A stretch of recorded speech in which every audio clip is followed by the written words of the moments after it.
Hey my babies, welcome back to my channel. It's your girl Riahjay and I'm back with another video. In today's video, I'm going to be giving you all another story time.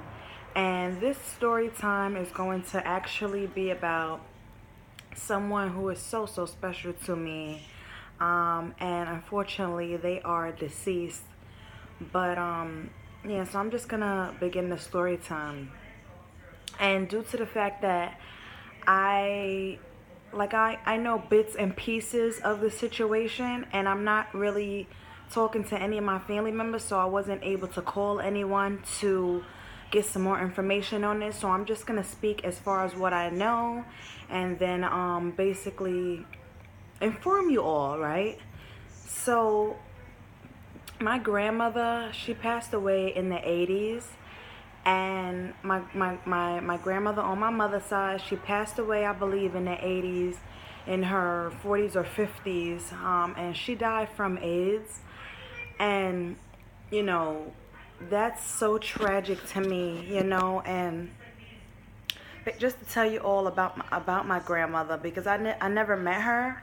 I wasn't even thought of when my grandmother I wasn't even thought of. Like, I didn't meet my grandmother at all, you know, because she died before I was born. But all the stories that I hear about my grandma is like, my grandmother, she was a nurse in Coney Island Hospital. She used to be a great nurse, you know, working in her choice of career field, which was, you know, nursing. And you know, that is really a you know, a job where you are doing the Lord's work, you know, to be a nurse and to deal with all different types of people and assisting them and helping them heal and recover. And you know, I just shout out to all the nurses, because you really are special. And also I hear stories like my grandmother used to be like an OG. Like, she used to have her day job, which was nursing, and at night she used to, you know, be like an OG in the streets, you know, back in her day. She used to be like, you know, dealing drugs, I think, and she used to be dealing with guys. Now my grandmother did get married, and you know, I guess you could say, you know, she fell in love and she got married and her whole world changed. You know, my grandmother had 5 children. She had my mother, my aunt, my uncle, and she had two twin boys,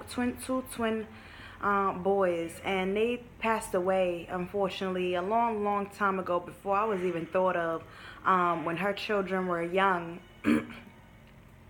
One day I heard the story, you know, from a family member that one day my grandmother went to work and she left all the kids home. You know, my mother was the oldest, and then it was my aunt, and it was my uncle, and then it was my two twin uncles who passed away. And I just hear this story from a family member, like, my grandmother left the kids at home, and a fire broke out in the apartment, and the fire department came, and my mother was able to help her sister out, get out the apartment, which would be my aunt, help my uncle get out, you know, which would be their brother, and the 2 twin baby brothers were like clutched to each other in the back room of the apartment. And you know, my mother was basically able to get one of the twins, you know, and he didn't want to let go of his twin brother. So unfortunately, they both died in the fire. And you know, it was a big fire. I believe it was, my family member told me that it was on the news. It was in the newspaper.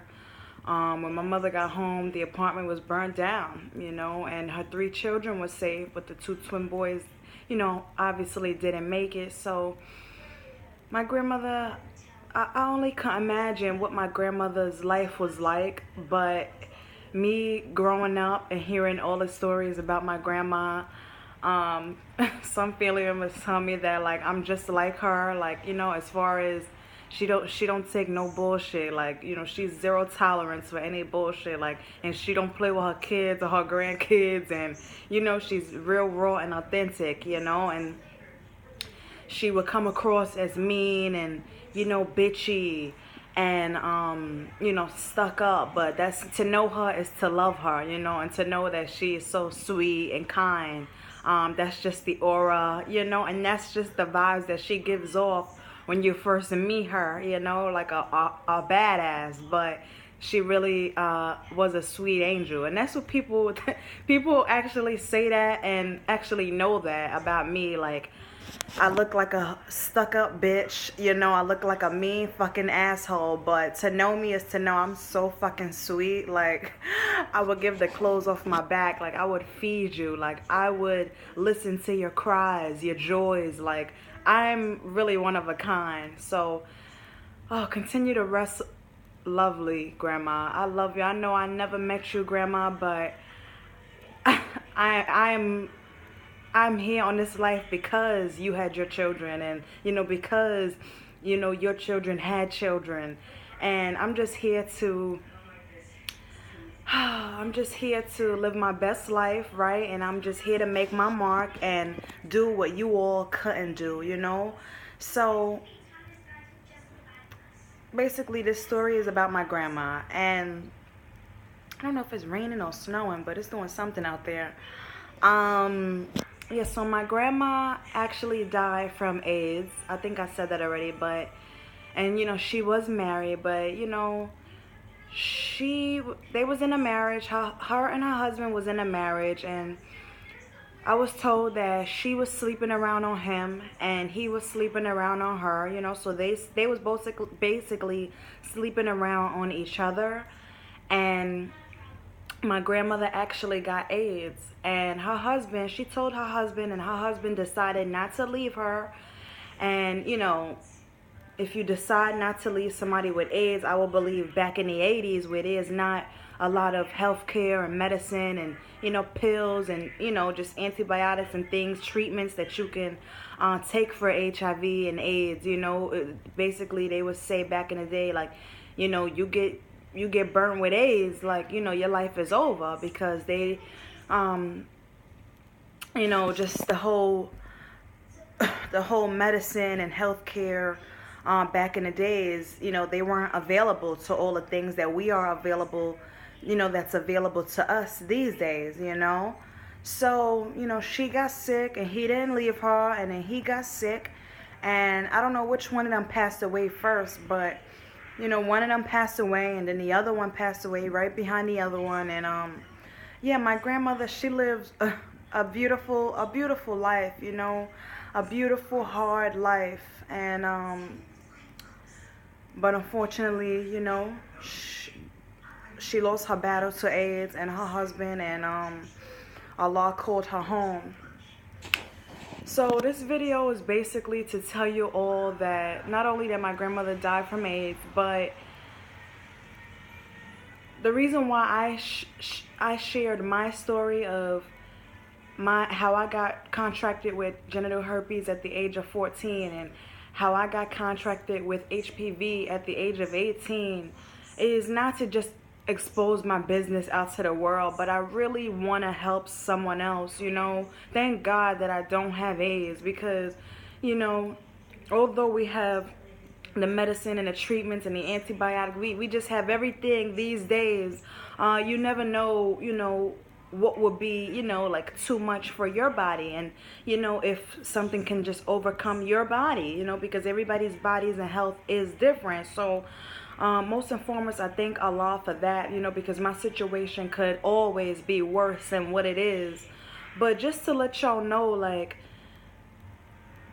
stop cheating on your partners, and, you know, start being honest, you know, start wearing protection. You know, it won't kill you to put a condom on and be honest with your sexual partners, like, hey, I have this, you know. And it's either yes or no. It's either yay or nay. Like, when you make yourself vulnerable to tell your partner, hey, I'm dealing with this, you know, so I want to give you the decision if you want to continue to fuck with me or not. And the ball is basically in their court at that point. You know, we cannot keep lying to ourselves, right? Which will be lying to others about our sexual health and who we really are and what we're trying to do, you know, because all people are doing is hurting the next person. You know, you so scared to tell your truth and to live in your truth. So you decide, hey, I'm going to keep this bottled up and I'm going to keep this hidden inside of me to the day I die, you know, and take this to my grave. And next thing you know, you sleep with somebody without protection and you just gave them the disease that you have. You know, we have to really stop this stigma of being so scared to tell our truth. You know, we don't realize it, but we hurting ourselves more than we're hurting people, you know, because yes, physically you can transfer the disease to the next person that you're being sexually active with, but in the end you're hurting yourself. You know, you really are hurting yourself when you are not able to live in your truth and just be honest. You know, give someone, the next person, a chance to decide whether they want to continue to deal with you or not. You know, let them make the decisions on their life. You know, I know some of us, we probably have been contracted with these diseases because someone didn't give us the choice. They didn't sit us down and be honest with themselves and be honest with us and say, hey, I'm dealing with this. And, you know, before anything happens, I just want to be honest and give you a choice of what it is, you know. And you don't have to deal with me and you don't have to deal with me, or you can deal with me. The ball is in your court, you know. But I just want to let you know before we, you know, we do adult things, you know, and condoms. Y'all men out there, and even ladies, like, specifically the men, you know, how grimy some men can be, that you can sit there and, you know, just put your dick inside the next woman, you know, and give her a disease that you know you're dealing with, you know, because you hating yourself and you hating what you're going through. Or even those that are cheating, you know, you don't realize it, but most diseases are not spread on one night stands, but they're actually spread through cheating. You actually get diseases, you know, the highest percentage of people getting diseases is people who are cheating. You know, you're cheating on your wife, you know, or your husband. And next thing you know, you get burnt because you just stepped outside of your relationship. And because you're so trifling and you know, you are moving on a low vibration frequency and you can't be honest, you'll come back, bring the disease home, you know, and back to your relationship. Next thing you know, you and your partner are both dealing with diseases. This is trifling, you know. So I don't just tell my story because I want to expose myself. I tell my stories and my situations because I truly want to help the next person. It's okay to be honest. It's okay to be our true selves. It's okay if somebody doesn't want to deal with us because we made ourselves vulnerable and we told them our truth. And they decided, hey, this is not for me. That's okay, my babies. All things are not for all people. You can't make somebody love you. You can't trick somebody into loving you. You cannot play games with your health. Look what happened to my grandma, you know? And I wish that I could have met my grandma. You know? I really wish, because to hear the stories that I hear about her, she was a strong woman. And she was the true matriarch of my family, you know? And it's like after my grandmother passed away, everybody started dying. And now my family is just so fucked up. People don't speak. We don't get together. It's just this whole fucking dysfunction, you know? So I just want you all to know that I love you so much. And I'm going to be the change, you know? I'm going to change this fucking world as far as we cannot keep suffering in silence, living in silence, and being dishonest. And we cannot keep hurting other people because we're hurting. It all starts with us. We have to change. We have to change. We have to change and be better. So thank y'all for watching, my babies, and I'll see you all in my next video.